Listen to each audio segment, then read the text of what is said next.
आर्थिक उदारीकरण, economic liberalisation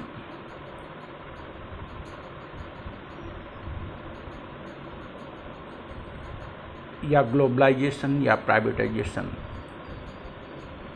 as a policy worldwide became enforced in decade of 1990.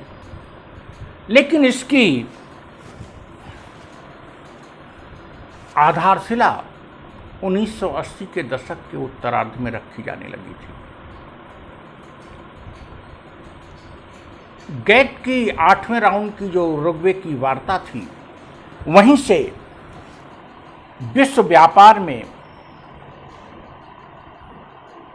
कुछ नए विषय शामिल करने की कवायद शुरू हुई। यह वार्ता लंबी चली। 1986, 87, 88 के दौरान विश्व व्यापार में बौद्धिक संपदा अधिकार, कृषि,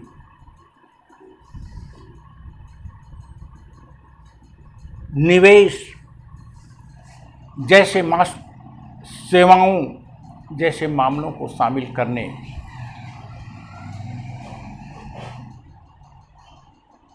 के प्रयत्न शुरू हुए, खास करके अमेरिका और पश्चिमी देशों द्वारा।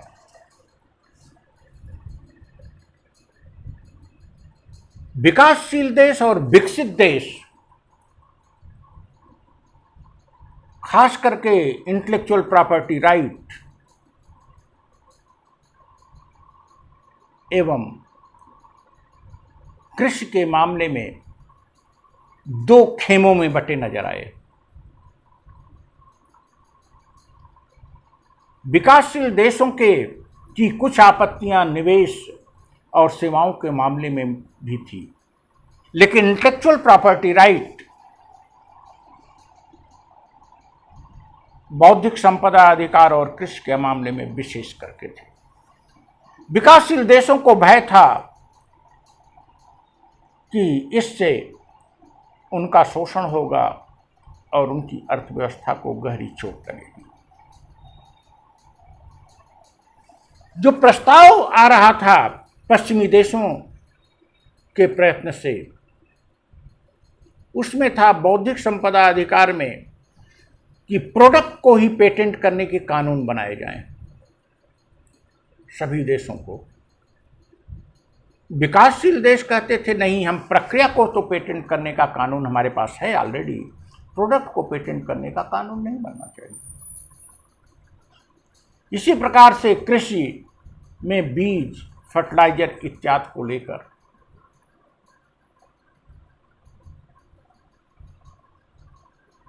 व्यापक मतभेद था। अल्टीमेटली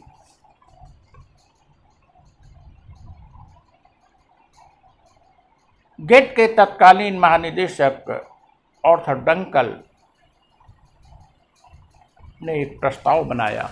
इस प्रस्ताव में दोनों ही पक्षों की बातों को समाहित किया, लेकिन इंटेलेक्चुअल प्रॉपर्टी राइट और कृषि, निवेश और सेवाओं को विश्व व्यापार में शामिल करने का प्रस्ताव दिया। विकासशील देशों को की जो आपत्तियां थी, उनके मद्देनज़र पेटेंट कानून बनाने में कुछ समय की सीमा, निवेश में कुछ समय की सीमा अर्थात प्राइवेटाइजेशन अलग सेक्टर्स को करने की कुछ सीमा और कृषि में कुछ सीमा दी गई। अब बात आती है कि अलग अलग देश इसको स्वीकार करें या न स्वीकार करें। जिस समय यह प्रस्ताव आया उस समय तक भारत में नरसिम्हा राव जी की सरकार आ चुकी थी। मनमोहन सिंह जी फाइनेंस मिनिस्टर थे। देश की वित्तीय स्थिति खराब थी, देश तमाम सैंक्शन से जूझ रहा था। इन स्थितियों में आर्थिक उदारीकरण की नीति को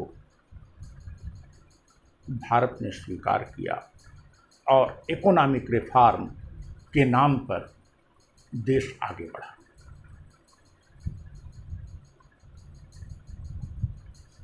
जब अधिकांश देशों की सहमति मिल गई तो इसको संस्थागत रूप मिला विश्व व्यापार को, और WTO की स्थापना हो गई 1994 और 1995 में ये अस्तित्व में आ गया, World Trade Organization, to regulate the world trade.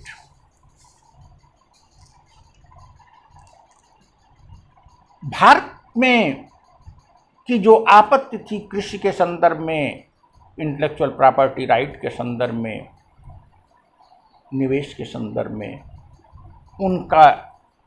उनके उत्तर के रूप में पेटेंट कानून के संबंध में जो समय मिला, तो हमको इकोनॉमिक रिफॉर्म 3 स्टेजेज में करने थे, हमको क्या पूरे वर्ल्ड को।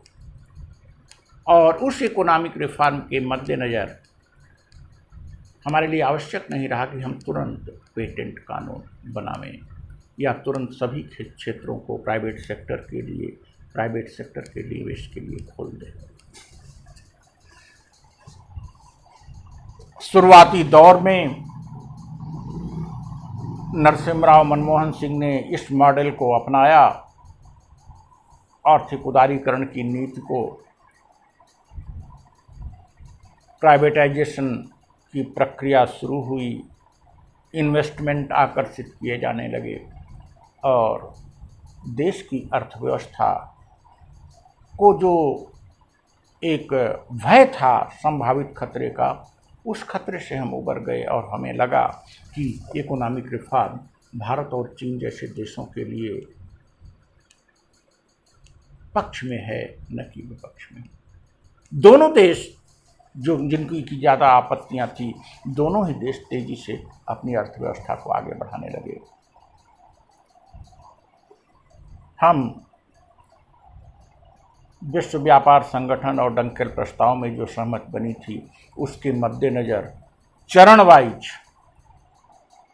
अपनी टैरिफ को, कस्टम ड्यूटीज को घटाते गए, विभिन्न क्षेत्रों के दरवाजे प्राइवेट सेक्टर के लिए, इन्वेस्टमेंट के लिए खोलते गए और पेटेंट कानून बनाते गए।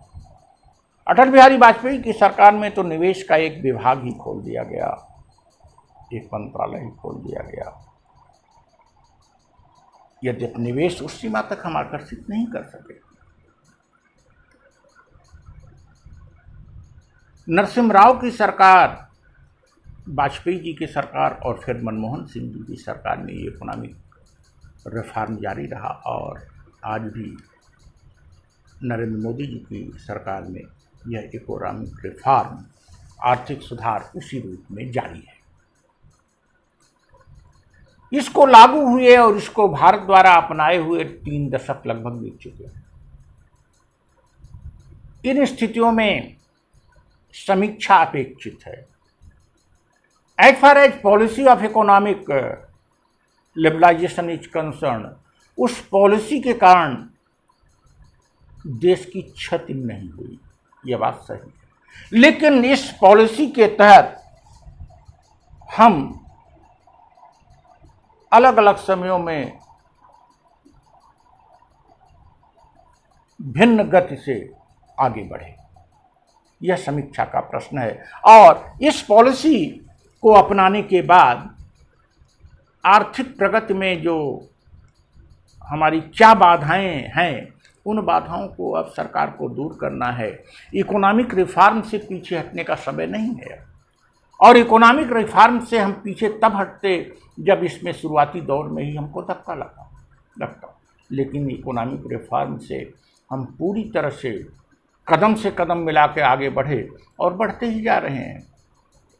4-5 साल पहले तो ऐसी स्थिति आ गई थी कि हम विश्व में चाइना को भी पीछे छोड़ सकते हैं।